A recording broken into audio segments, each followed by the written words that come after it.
किशन एक मुफलिस किसान था। उसके 2 बेटे थे, राघव और सुरेश। राघव सुस्त और निकम्मा था, लेकिन सुरेश उतना ही मेहनती था। वो मेहनत पर यकीन करता था। एक रोज की बात है। राघव, तुम पूरे दिन सोते ही रहते हो, कोई काम धंधा नहीं करते। जब देखो मैं तुम्हें सोता हुआ ही देखता हूँ। तुमने थोड़ा बहुत खाया तो खाया, नहीं तो तुम्हें खाने तक की फिक्र नहीं होती। बस सोने को बोल दो जितना भी। क्या है अब्बू जान, अभी तो मैं इतना अच्छा ख्वाब देख रहा था। बस मैं बादशाह बनने ही वाला था। इतने में आपने मुझे जगा दिया। आप हमेशा गलत वक्त पर आ जाते हैं।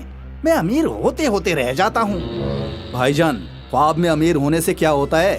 बात तो तब है जब हकीकत में हमें कुछ पैसे मिले, और वो ख्वाब देखने से नहीं बल्कि मेहनत करने से होते हैं। आप अगर सोते रहोगे तो आप बादशाह नहीं बन पाओगे। चलो उठो, हम कुछ काम करते हैं। सुरेश, तू अपनी नसीहत ना अपने पास ही रख। अगर तू चौराहे पर बैठकर ये नसीहत देगा तो अच्छे पैसे मिलेंगे। तुझे काम करने की जरूरत नहीं पड़ेगी। मुझे मेरे ख्वाबों के साथ ही रहने दे और जा तू ही कोई काम धंधा कर, और जो कुछ पैसे मिले तो मुझे भी दे देना। मैं भी थोड़े बहुत खर्च कर लिया करूँगा। इसी तरह से राघव और सुरेश में बहस होती है। राघव सुरेश की एक भी बात नहीं मानता था और सोता ही रहता था। उसे काम करना पसंद नहीं था। एक रोज की बात है, सुरेश मायूस होकर बैठा था। इसी फिक्र में था कि क्या किया जाए ताकि घर के हालात सुधर सके। हमारे घर के हालात अच्छे नहीं हैं। हमारी अम्मी भी हमारे साथ नहीं है। अगर अम्मी होती तो कम से कम 2 वक्त की हमें रोटी भी तो बना कर देती। रोटी भी हमें ही बनानी पड़ती है और कमाना भी हमें ही पड़ता है। ऐसा क्या करूं जो अपने घर के हालात को सुधार सकूं? तभी वहाँ किशन आता है और उसे मायूस देखकर उससे पूछता है, क्या हुआ बेटा, इतना मायूस होकर क्यों बैठे हो? अब्बू जान, मैं कुछ करना चाहता हूँ जिससे हमारे घर के हालात बेहतर हो सकें। भाईजान तो कोई काम करते नहीं और आपकी भी उम्र हो चली है। बेटा, तुम सही फरमा रहे हो। अब मेरे अख्तियार में कुछ नहीं रहा। हमारे पास कुछ और तो है नहीं, बस हमारे पुरखों की थोड़ी सी जमीन है। उस जमीन पर कुछ नहीं उगता। वो एक बंजर जमीन है। अगर उस पर कुछ होता तो हमें खाने के लाले न पड़ते, उसी से कुछ खा लिया करते। मैंने उस पर कई दफा खेती करने की कोशिश की, लेकिन वहाँ कुछ उगता ही नहीं है। कोई बात नहीं, आप फिक्र ना करें। आपने कई दफा कोशिश की तो क्या हुआ, एक दफा मैं भी कोशिश करके देखता हूँ। क्या मालूम मैं उसमें मेहनत करके कुछ उगा सकूं। ठीक है, वो चीनी के मिल के पास जो 1.5 बीघा जमीन है, वो हमारे पुरखों की जमीन है। तुम चाहो तो उस पर मेहनत करके देख लो, क्या मालूम कुछ उपज हो जाए। सुरेश जमीन की जानिब चल पड़ता है। वहाँ जाकर उस जमीन को देखकर मायूस हो जाता है, क्योंकि वो जमीन बंजर पड़ी हुई थी। फिर भी वो उस जमीन पर मेहनत करने की सोचता है और हल से उस खेत को जोतने के लिए चल पड़ता है। अरे ये तो वाकई बंजर जमीन है। इसमें जुताई करने के लिए बैलों की जरूरत पड़ेगी, लेकिन बैलों की जोड़ी तो मेरे पास है ही नहीं। मैं खुद ही बैलों की कमी को पूरा कर लेता हूँ और अपने कंधे पर हल को रखकर इस खेत की जुताई कर लेता हूँ। सुरेश उस खेत पर पूरी मेहनत से काम करता है। उसी खेत में मेहनत करते करते कई रोज गुजर जाते हैं, लेकिन उस खेत में कुछ भी होने के आसार नजर नहीं आते। वो थक कर पसीने से तरबतर हो मायूस होकर एक जगह बैठ जाता है। तभी बुरके में एक खातून उसके पास आती है। अल्लाह के नाम पर कुछ दे दो बेटा, कई रोज से कुछ नहीं खाया। अम्मा, मेरे तो खुद के खाने पे आफत पड़ी हुई है, मैं तुझे क्या दे दूं? ए बेटा, कुछ तो तेरी पोटली में रखा होगा, कुछ भी खिला दे। बहुत जोरों की भूख लगी है। देख, धूप बहुत तेज है, अब और आगे भीख मांगने के लिए जाने की हिम्मत नहीं हो रही। अम्मा, मेरे पास सिर्फ एक रोटी और प्याज है, और तो कुछ मैं दे नहीं सकता। आज तुम ये रोटी खा लो और मैं पानी ही पीकर आज का दिन गुजार लूंगा। बहुत बहुत शुक्रिया बेटा, आज तूने मुझे पेट भरने के लिए रोटी दी है। अपना पेट काट कर अल्लाह तेरे घर में बरकत दे, तुझे किसी चीज की कमी ना हो। अम्मा, मेरे घर तो रोटी पे भी आफत है। मेरे घर बरकत कहाँ से होगी? एक खेत मिला है, वो भी बंजर है। उस पर खेती करने की सोचता हूँ, लेकिन इस खेत में कुछ उगता ही नहीं। एक भाई है, वो इतना आलसी है कि उसे सोने से फुर्सत नहीं। एक वालिद हैं जो बुजुर्ग हो चुके हैं, उनके अख्तियार का कुछ रहा ही नहीं। बेटा, इतना परेशान ना हो, मैं तुझे ये पत्थर देती हूँ, इन्हें अपने खेत में डाल दे और अपने घर चला जा। अम्मा, मेरे खेतों में पत्थरों के अलावा और कुछ है ही नहीं। तूने 4 पत्थर और दे दिए मुझे खेत में डालने के लिए। इनसे भला मेरा क्या होगा? चल, तेरे ये 4 पत्थर भी अपने खेत में फालतू में डाल देता हूँ। जमीन तो बंजर है ही और बंजर हो जाएगी। मेरे नसीब में पत्थरों के अलावा है ही क्या? ला, ये 4 पत्थर भी मुझे दे, मैं इन्हें भी खेत में डाल देता हूँ। सुरेश उन पत्थरों को लेकर खेत में डाल देता है और मायूस होकर घर की जानिब चल देता है। दूसरी सुबह जब वो अपने खेत पर आता है तो देखकर हैरान हो जाता है। पूरा खेत सफेद पड़ा हुआ था। वो समझ नहीं पा रहा था कि उसके खेत में ये क्या हो रहा है। वो करीब जाकर देखता है तो पूरा खेत अंडों से भरा होता है। पूरे खेत में अंडे ही अंडे होते हैं। अरे ये क्या, पूरा खेत अंडों से भरा हुआ है? अभी रात तक तो इस खेत में और कुछ भी नहीं था। अब ये इतने सारे अंडे कहाँ से आ गए? कहीं ये अम्मा के 4 पत्थरों का करिश्मा तो नहीं? सुरेश अंडे पाकर बेहद खुश होता है, लेकिन फिक्रमंद भी होता है क्योंकि उसके कस्बे में तो कोई अंडे खाता ही नहीं है। वो सोचता है कि अब इन अंडों का वो क्या करे। ये बात पूरे गांव में आग की मानिंद फैल जाती है और कुछ बुजुर्ग लोग आकर उसे मशवरा देते हैं, जिसमें से एक बहुत ही बुजुर्ग आदमी कहता है, बेटा, तुम्हारी खेती बहुत ही अजीब हो रही है। हमारे कस्बे में तो कोई अंडा है ही नहीं और तुमने अंडों की खेती कर डाली। बाबा, अब मैं क्या करूं? मेरे खेत में तो अंडे ही अंडे हैं।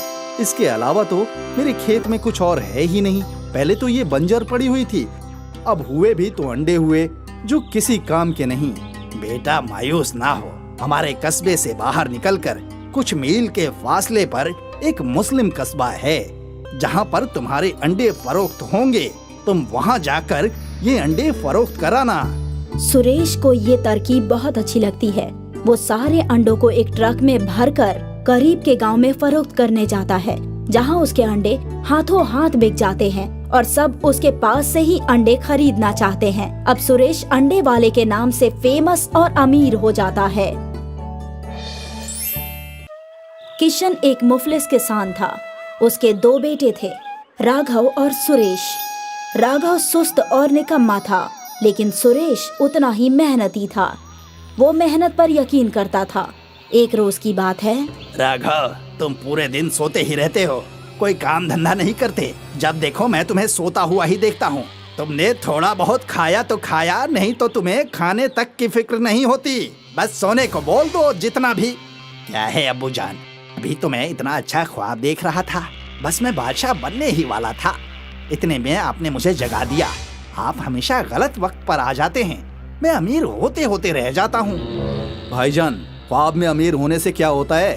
बात तो तब है जब हकीकत में हमें कुछ पैसे मिले, और वो ख्वाब देखने से नहीं बल्कि मेहनत करने से होते हैं। आप अगर सोते रहोगे तो आप बादशाह नहीं बन पाओगे। चलो उठो, हम कुछ काम करते हैं।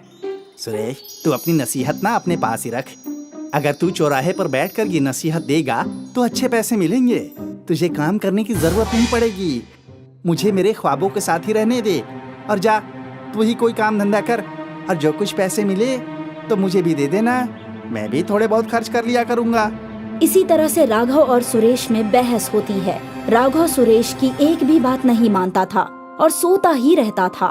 उसे काम करना पसंद नहीं था। एक रोज की बात है, सुरेश मायूस होकर बैठा था। इसी फिक्र में था कि क्या किया जाए ताकि घर के हालात सुधर सके। हमारे घर के हालात अच्छे नहीं हैं। हमारी अम्मी भी हमारे साथ नहीं है। अगर अम्मी होती तो कम से कम 2 वक्त की हमें रोटी भी तो बना कर देती। रोटी भी हमें ही बनानी पड़ती है और कमाना भी हमें ही पड़ता है। ऐसा क्या करूं जो अपने घर के हालात को सुधार सकूं?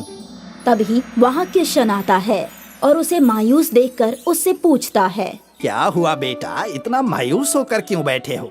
अब्बू जान, मैं कुछ करना चाहता हूँ जिससे हमारे घर के हालात बेहतर हो सकें।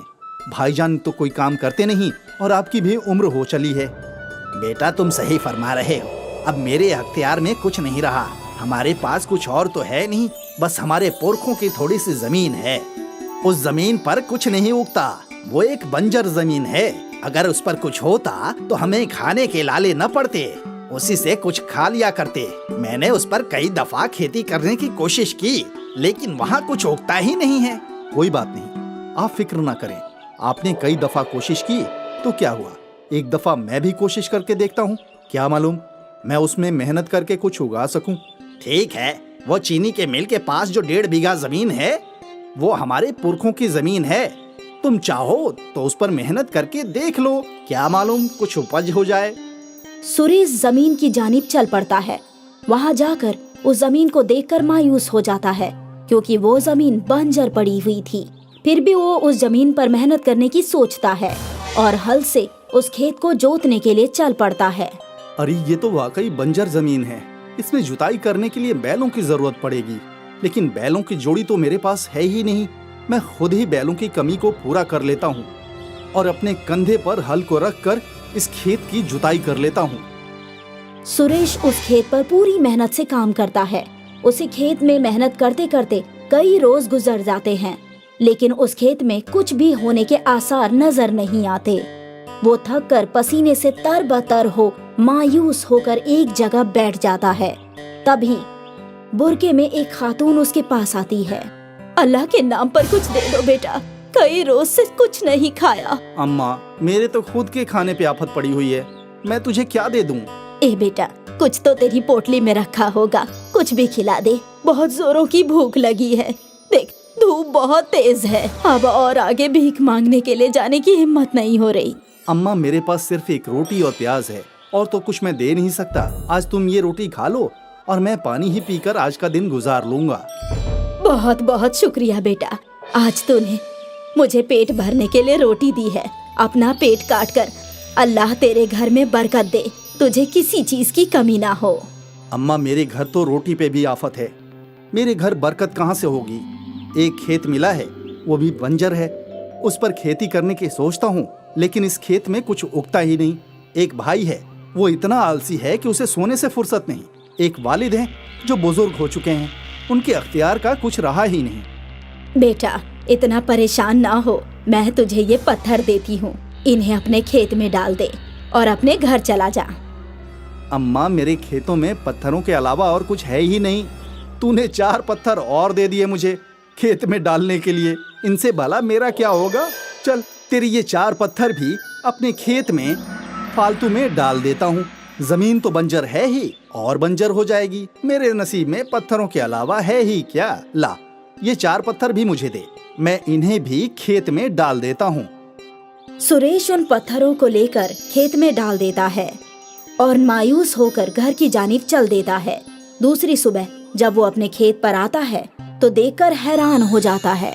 पूरा खेत सफेद पड़ा हुआ था। वो समझ नहीं पा रहा था कि उसके खेत में ये क्या हो रहा है। वो करीब जाकर देखता है तो पूरा खेत अंडों से भरा होता है। पूरे खेत में अंडे ही अंडे होते हैं। अरे ये क्या, पूरा खेत अंडों से भरा हुआ है? अभी रात तक तो इस खेत में और कुछ भी नहीं था, अब ये इतने सारे अंडे कहाँ से आ गए? कहीं ये अम्मा के 4 पत्थरों का करिश्मा तो नहीं? सुरेश अंडे पाकर बेहद खुश होता है, लेकिन फिक्रमंद भी होता है, क्योंकि उसके कस्बे में तो कोई अंडे खाता ही नहीं है। वो सोचता है कि अब इन अंडों का वो क्या करे। ये बात पूरे गांव में आग की मानिंद फैल जाती है और कुछ बुजुर्ग लोग आकर उसे मशवरा देते हैं, जिसमें से एक बहुत ही बुजुर्ग आदमी कहता है, बेटा तुम्हारी खेती बहुत ही अजीब हो रही है। हमारे कस्बे में तो कोई अंडा है ही नहीं और तुमने अंडों की खेती कर डाली। बाबा, अब मैं क्या करूं? मेरे खेत में तो अंडे ही अंडे हैं, इसके अलावा तो मेरे खेत में कुछ और है ही नहीं। पहले तो ये बंजर पड़ी हुई थी, अब हुए भी तो अंडे हुए जो किसी काम के नहीं। बेटा मायूस ना हो, हमारे कस्बे से बाहर निकलकर कुछ मील के फासले पर एक मुस्लिम कस्बा है, जहाँ पर तुम्हारे अंडे फरोख्त होंगे। तुम वहाँ जाकर ये अंडे फरोख्त कराना। सुरेश को ये तरकीब बहुत अच्छी लगती है। वो सारे अंडों को एक ट्रक में भरकर करीब के गांव में फरोख्त करने जाता है, जहां उसके अंडे हाथों हाथ बिक जाते हैं और सब उसके पास से ही अंडे खरीदना चाहते हैं। अब सुरेश अंडे वाले के नाम से फेमस और अमीर हो जाता है। मैंने कहा था ना, हमारे गोलगप्पे का कारोबार इतना चलेगा कि आप देखते रह जाएंगे। हाँ सुमन, आज तुम्हारी बदौलत हम इस गरीबी से उभर पाए हैं, वरना ना जाने हमारा क्या होता। बात उस समय की है जब सोनू और सुमन नाम के मियाँ बीवी रामनगर के एक घर में रहा करते थे। सोनू कारखाने में काम किया करता था और सुमन उसके लिए दोपहर का खाना बना कर देती थी। सोनू बहुत कामकाजी था। तू इतनी मेहनत क्यों कर रहा है? तू तो इस कंपनी को अपना मानने लगा है। भाभी ने इतना अच्छा खाना बना कर दिया है और तूने उसे ऐसे ही रखा है। जल्दी से टिफिन खोल, मुझे भूख लगी है। जल्दी बता क्या लेकर आया है? अबे मुझसे ज्यादा जल्दी तो तुझे रहती है खाना खाने की। अभी तो लंच ब्रेक हुआ है, रुक जा।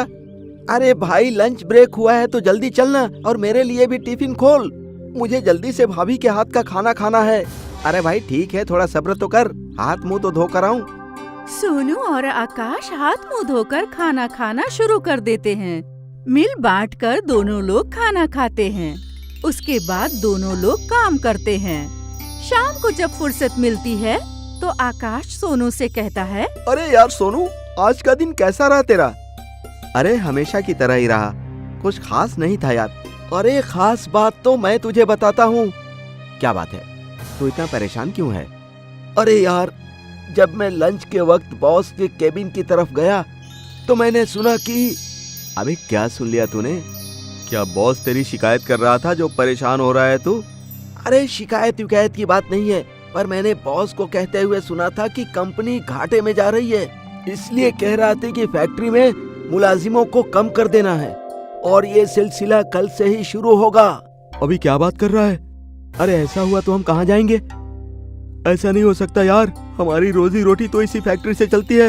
इसके अलावा हमें कोई काम भी नहीं आता। जब से काम करना सीखा है तो इसी फैक्ट्री में काम किया है। हाँ यार, यही फिक्र तो मुझे भी हो रही है। अब करें तो क्या करें?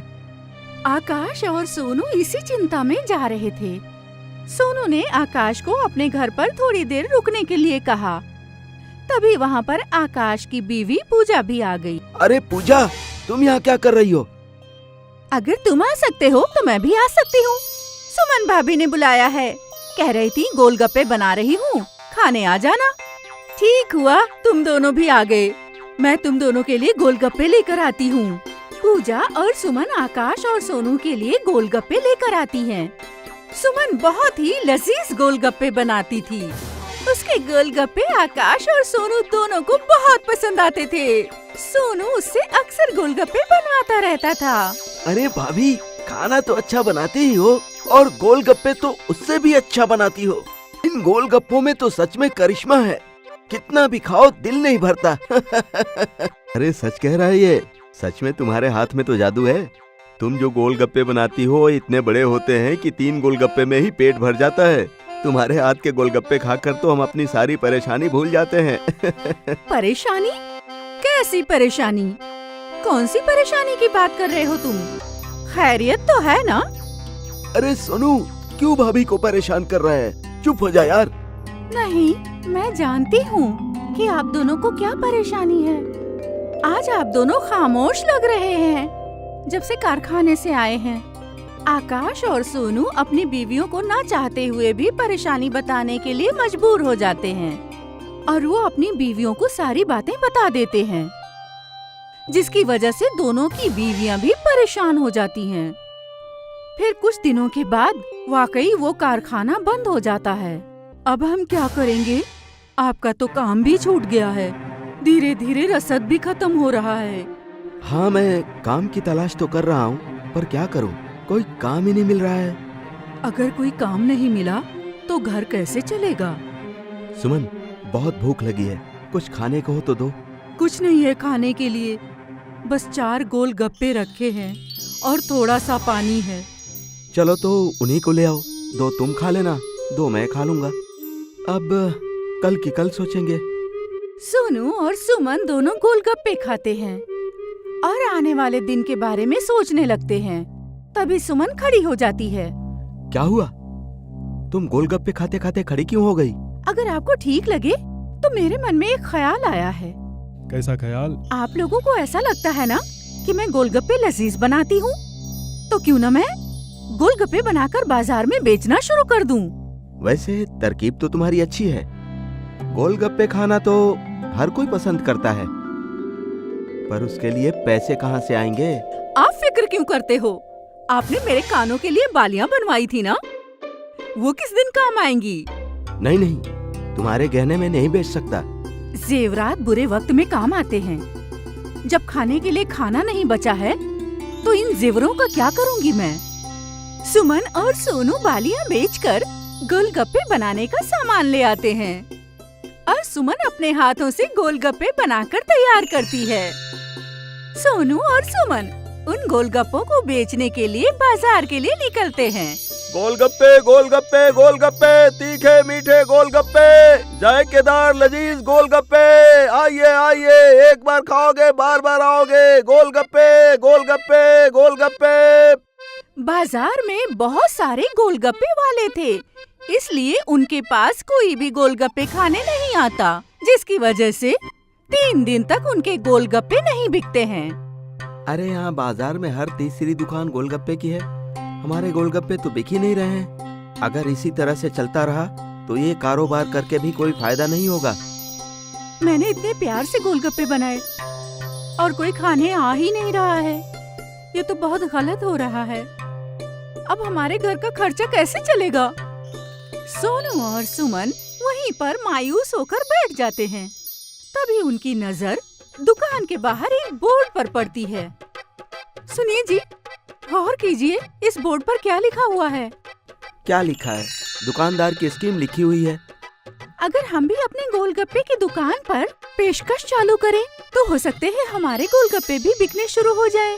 जब तक लोगों को हमारे गोलगप्पे का स्वाद ही नहीं पता चलेगा तो वो खरीदार कैसे बनेंगे? मैं कुछ समझा नहीं। सुमन सोनू को सारी बात बताती है और सोनू कहीं से थोड़ा सा सामान लाकर सुमन को देता है। सुमन एक गोलगप्पे को बाहुबली गोलगप्पे का आकार देती है। अरे ये तो तुमने सच में एक बाहुबली गोलगप्पा बना दिया। अब तो इस गोलगप्पे को खाने के लिए हमारे पास हर कोई आएगा। इस बाहुबली गोलगप्पे के साथ मैंने एक बंदिश रखी है कि जो इस बाहुबली गोलगप्पे को खाएगा उसको 100 रुपए इनाम दिया जाएगा। सोनू जोर जोर से अपनी पेशकश को बाजार में सबको सुनाता है, जिसकी वजह से उसके बाहुबली गोलगप्पे को देखने के लिए भीड़ इकट्ठा हो जाती है। हाँ तो भाइयों सुनिए, जो इस बाहुबली गोलगप्पे को खाएगा उसे 100 रुपए इनाम दिया जाएगा। इस मुकाबले में जो जो हिस्सा लेना चाहता है वो इस तरफ आ जाए। ये बाहुबली गोलगप्पा जो खाएगा वो बाहुबली कहलाएगा। हाँ। सोनू के इस तरह से कहने पर भीड़ इकट्ठा हो जाती है और 2 लोग आपस में गोलगप्पा खाने की होड़ लगाते हैं, पर वो हार जाते हैं। उनकी देखा देखी उस बाहुबली गोलगप्पे को खाने के लिए और लोगों की भीड़ इकट्ठा होती है। अरे भाई, आपके यहाँ के गोलगप्पे बहुत लजीज हैं। हालांकि हम इस मुकाबले को जीते नहीं हैं, मगर फिर भी बहुत मजा आया बाहुबली गोलगप्पे खाने में। अरे यार सच में ये जनरल गोलगप्पे खा खा कर हम तो ऊब गए थे। अब ये बाहुबली गोलगप्पा बाजार में आया है, इसको तो देखते ही मुंह में पानी आ रहा है। अरे जनाब, खाकर देखिए, बाजार में सबसे अच्छा गोलगप्पा यही है। एक बार खाओगे तो बार बार यहीं पर खाने आओगे। क्या कह रहे हो जनाब?